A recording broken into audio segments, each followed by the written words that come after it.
Pedagogy का एक और इम्पोर्टेंट चैप्टर जिसका नाम है किंडरगार्टन मेथड, वो लेकर आपके सामने आ चुका हूं मैं। ये video CTET, UPTET, DSSS, KVS हर किसी के लिए इम्पोर्टेंट है, लेकिन हम खासकर जो पेडागोजी का कोर्स कर रहे हैं वो काफ़ी डीप है, जो आपको नौकरी दिलाने में बहुत ज़्यादा हेल्प करेगा। ये कोर्स YouTube प्लेटफॉर्म पे बाकी कोर्सेज से बिल्कुल अलग है, क्योंकि हम इसके अंदर 20 चैप्टर से ज़्यादा कर चुके हैं और इसमें हम पेडागोजी के हर एक उस पहलू को देखेंगे जहां से आप एग्जाम में मैक्सिमम नंबर लेकर उठेंगे। तो हमारा जो आज का चैप्टर है वो है किंडरगार्टन मेथड। आखिरकार फ्रोबेल ने ये जो किंडरगार्टन मेथड दिया था, इसके अंदर किया क्या जाता है, इसके गुण और दोष जानने की जरूरत नहीं है। ये सिर्फ टेट लेवल की चीजें हैं, वो तो हम डिस्कस करेंगे ही, इसके गुण क्या है, दोष क्या है। लेकिन इसके अंदर इंपॉर्टेंट टर्म्स कौन सी थी, इसके अंदर कौन कौन से खेल थे, खेल के प्रकार कौन से थे, उसके अलावा किंडरगार्टन प्रणाली में आधारभूत सिद्धांत क्या थे, यानी कि ये पूरी की पूरी किंडरगार्टन जो मेथड है वो कौन कौन से प्रिंसिपल्स के ऊपर बेस्ड है। 5 प्रिंसिपल है, उन सभी को हम डिस्कस करेंगे। आप अगर टीचिंग की तैयारी कर रहे हो किसी भी एग्जाम की, और आप अब सेल्फ स्टडी से ही तैयारी करना चाहते हो, तो हमारे चैनल को आप सब्सक्राइब कर सकते हैं। नीचे लाल कलर का बटन होगा, जल्दी से दबा दीजिए और मेरा मोटिवेशन बढ़ाने के लिए इस वीडियो को भी लाइक कीजिएगा। इस पेंडेमिक के पीरियड में बिल्कुल अपने घर पर रहें और अपना ध्यान जरूर रखें। तो चलिए दोस्तों शुरू करते हैं। किंडरगार्टन जो ये मेथड है ये फ्रोबेल ने दिया था, तो इसके जनक है फ्रोबेल। अब किंडरगार्टन मेथड खेल विधि के ऊपर बेस्ड है। एक चीज हमेशा याद रखना, इट इज बेस्ड अपॉन या बेस्ड ऑन प्लेवे मेथड। एक अप्रोच दिया था फ्रोबेल ने, इससे पहली वीडियो में मैंने आपको बताया था खेल विधि। बच्चों को कोई भी चीज सिखाओ वो खेल के थ्रू सिखाओ, क्योंकि बच्चों का जो नेचुरल जो वे होता है वो खेल होता है, खेल के द्वारा सीखना होता है। तो ये किंडरगार्टन मेथड भी प्लेवे मेथड के ऊपर बेस्ड है। ये किंडरगार्टन मेथड खेल विधि के ऊपर आधारित है, और खेल विधि के जनक कौन थे? फ्रोबेल। तो किंडरगार्टन मेथड के जनक कौन हुए? फ्रोबेल। अब याद रखना, एक और मनोवैज्ञानिक जुड़े हुए हैं किंडरगार्टन मेथड से, वो है हेनरी कोल्डवेल कुक। वो कौन थे? वो फ्रोबेल के स्टूडेंट थे। अब ये जो किंडरगार्टन है, इस वर्ड का अर्थ क्या होता है? इसका मतलब होता है बच्चों का उद्यान, यानी कि बच्चों का बगीचा, गार्डन ऑफ चिल्ड्रन, या गार्डन फॉर चिल्ड्रन, यानी कि बच्चों का उद्यान। एक ऐसा मैदान जहां पर बच्चे जहां चाहे दौड़ सके, जो चाहे कर सके और खेल सके। अब इसका वर्ड का अर्थ बच्चों का उद्यान हुआ, तो इसके अंदर बच्चे को क्या माना गया है? बच्चे को एक अविकसित पौधा माना गया है, बच्चों का उद्यान।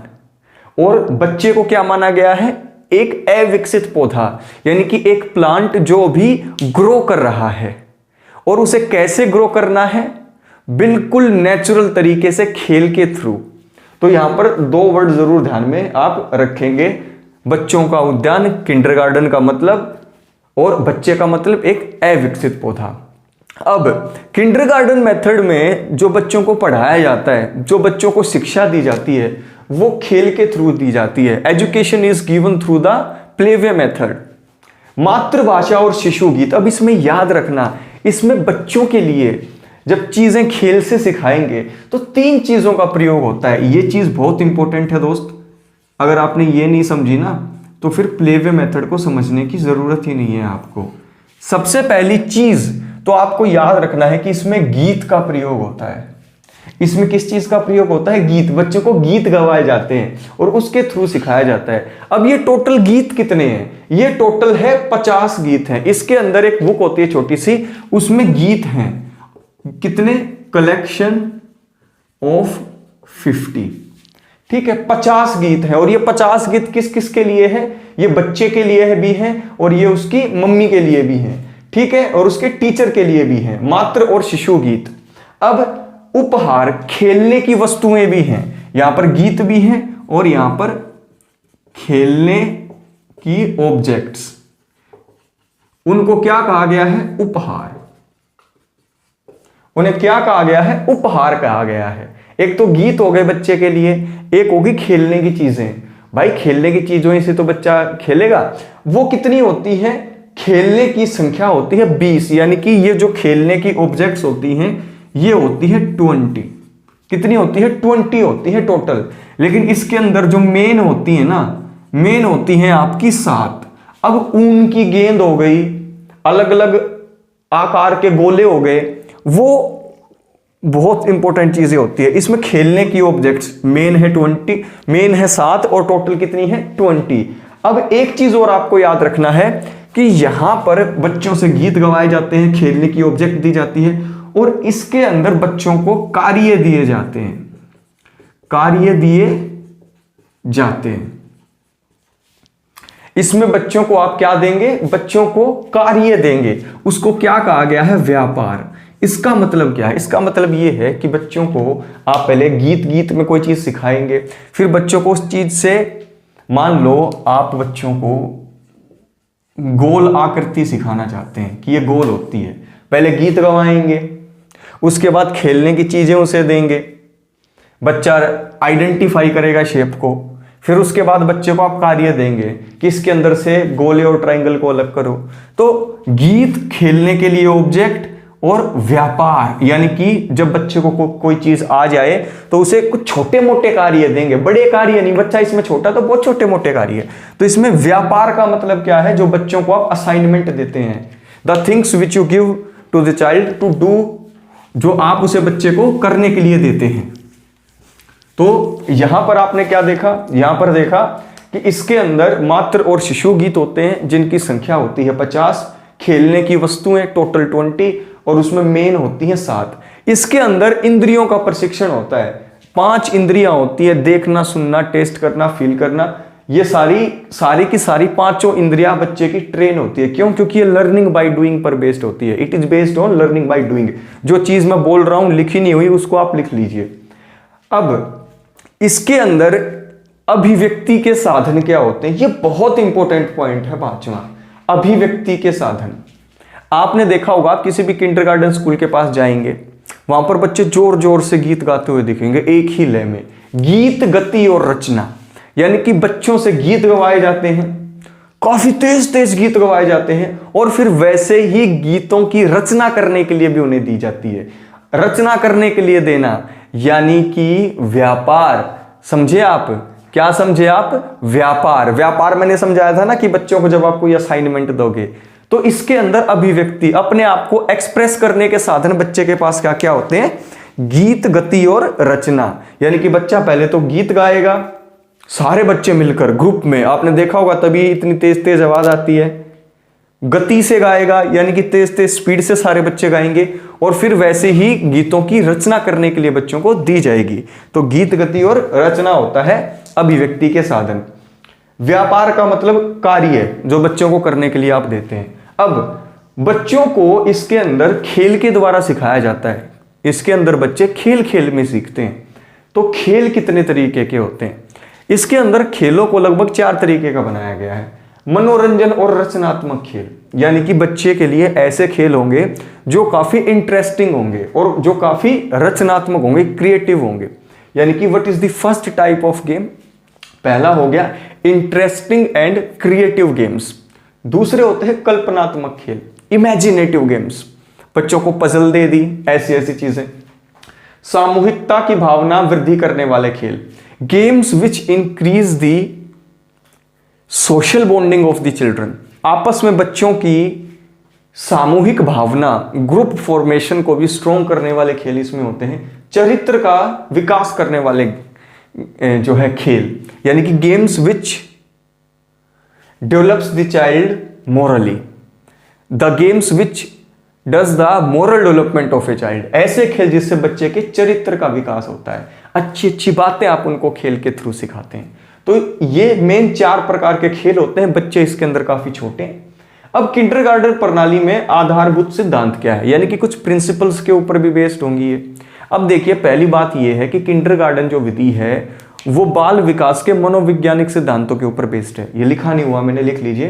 Kindergarten method is based upon the psychological principles of a child, यानी कि बच्चे के इंटरेस्ट के अनुसार, बच्चे की एबिलिटी के अनुसार और बच्चे के नेचर के अनुसार आप उसे क्या करेंगे, वो चीज सीखने देंगे जो वो सीखना चाहता है।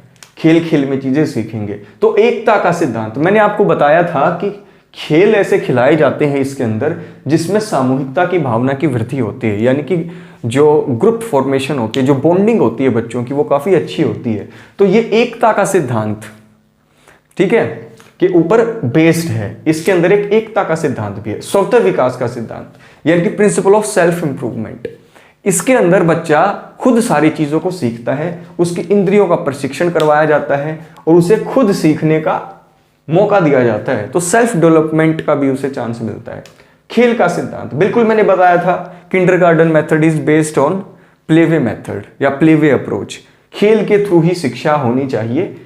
इस प्रणाली, इस सिद्धांत को भी ये फॉलो करती है। सामाजिकता या फिर सामूहिकता का सिद्धांत, प्रिंसिपल ऑफ सोशल बॉन्डिंग, या फिर आप इसे कह सकते हैं एक ऐसा सिद्धांत जो ये प्रूव करता है कि जब आप किंडरगार्टन मेथड में बच्चों को सिखाएंगे तो उनके अंदर यूनिटी, उनके अंदर एक दूसरे की मदद करना, सोशल बॉन्डिंग आएगी, समाज के एक अभिन्न हिस्से के रूप में वो अपने आप को समझेंगे।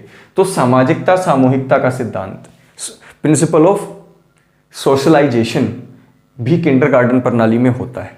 उसके बाद स्वतंत्रता का सिद्धांत, प्रिंसिपल ऑफ इंडिपेंडेंस, ठीक है, ये प्रिंसिपल ऑफ यूनिटी था, ये प्रिंसिपल ऑफ इंडिपेंडेंस, यानी कि बच्चा इसमें खुद डेवलप करता है। एक अविकसित पौधा होता है जो कि बच्चों के उद्यान में उस जैसे अलग अलग और भी बच्चे उसके साथ है और वहां पर फुली डेवलप करना चाहता है और खुद ही डेवलप करता है।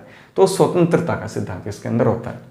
अब इसके फायदे बहुत ज्यादा हैं, जैसे कि इंद्रियों का प्रशिक्षण होता है, खेल खेल में शिक्षा दे दी जाती है, बच्चे रचनात्मक कार्य करते हैं, बच्चे इमेजिनेटिव काफ़ी हो जाते हैं, कल्पनात्मक शक्ति उसमें काफ़ी हो जाती है, सामूहिकता की भावना उसके अंदर हो जाती है, नैतिक विकास बच्चे का हो जाता है, बच्चे के सीखने की नींव पड़ जाती है और बच्चे के स्वतः विकास के सिद्धांत के ऊपर बेस्ड है। और ये बच्चों का जो खेल विधि के ऊपर सीखना है उसको और ज़्यादा प्रमोट करती है। और जो आज की जो आधारभूत शिक्षा है उसका मेन पिलर ही ये है।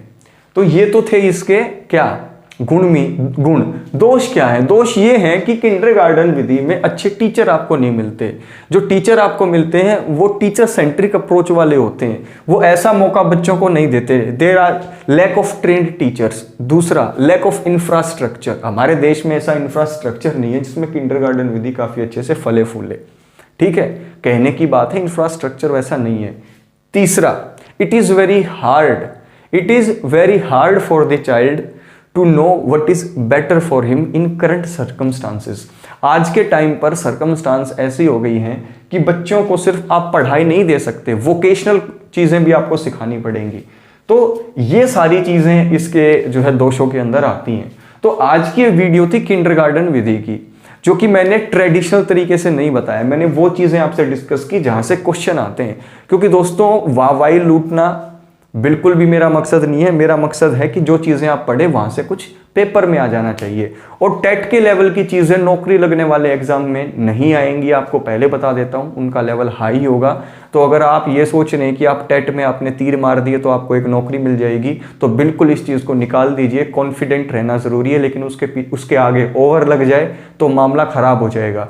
तो हमेशा याद रखना, सीटेट पास करने के बाद एक इतनी भारी भीड़ है जो नौकरी के नोटिफिकेशन आती है उसके ऊपर पंजा मारने के लिए तैयार है, लेकिन भीड़ टेट की तरफ है। आप टाइम रहते अपने एग्जाम्स जो आपको नौकरी दिलाएंगे उनकी तैयारी शुरू कर दो, बहुत फायदे में रहोगे। इस वीडियो को लाइक कर देना, दोस्तों तक शेयर कर देना। वैसे तो यूट्यूब पर ज़्यादा लोगों तक ये वीडियो मेरी पहुंचती नहीं है, लेकिन कोई बात नहीं, एक आधी वीडियो पहुंच गई तो वहीं लोग जो है जरूर अवेयर होंगे कि नौकरी लेना बहुत ज़रूरी है। टेट एग्ज़ाम तो हर साल निकलते हैं, एक साल नहीं तो फिर निकल जाएंगे, लेकिन नौकरी बहुत ज़रूरी है और एक दिन में तैयारी नहीं होती। You have to be serious about it. ये सारा कंटेंट दोस्तों आपको हमारे बैक टू स्कूल चैनल पर मिलेगा। बहुत जल्दी हमारे टेलीग्राम ग्रुप पर मैं कम से कम 50 से 100 PDF शेयर करने वाला हूँ अलग अलग एग्जाम्स के लिए। वो अगर आप चाहते हैं बिल्कुल फ्री में, तो हमारा टेलीग्राम ग्रुप ज्वाइन कर लीजिए। आप टेलीग्राम के ऊपर सर्च बॉक्स में जाकर BTS भी सर्च कर लेना, आपको मिल जाएगा। नीचे लिंक भी मिल जाएगा आपको, पहले कमेंट में और डिस्क्रिप्शन में। ओके, वीडियो को लाइक शेयर ज़रूर करें, कमेंट ज़रूर करें। वीडियोस आती रहेंगी दोस्तों। मैं थोड़ा सा ठीक नहीं था, लेकिन आपको जैसा कि पता है मुझे व्हाट वाज माय एक्सपीरियंस, या इस तरीके से मतलब कि बीमार होकर भी मतलब कि मेरे को वो कहते हैं ना कि सांत्वना जो होती है, खाम खा की जो बातें होती है वो नहीं लेनी थी। इसीलिए जब मैंने बेटर फील किया तो मैंने आप लोगों के लिए वीडियो बना दी। ठीक है दोस्तों, तो ट्राई करूंगा वीडियो ज़्यादा आती रहे, लेकिन बीमारी का भी, हर चीज़ का भी व्यूज लेने के चक्कर करना कि मैं बीमार हो गया हूँ, हो गई हूँ, ये है वो है, तो मैं ऐसा नहीं हूँ। इसलिए मैं शांत था, जब ठीक महसूस किया वीडियो आपके लिए बना दी। बाकी घर पर रहो, बिल्कुल बीमार नहीं होना है, दिक्कत हो जाएगी बीमार हो गए तो। ठीक है, बाकी वीडियोस आती रहेंगी। Take care.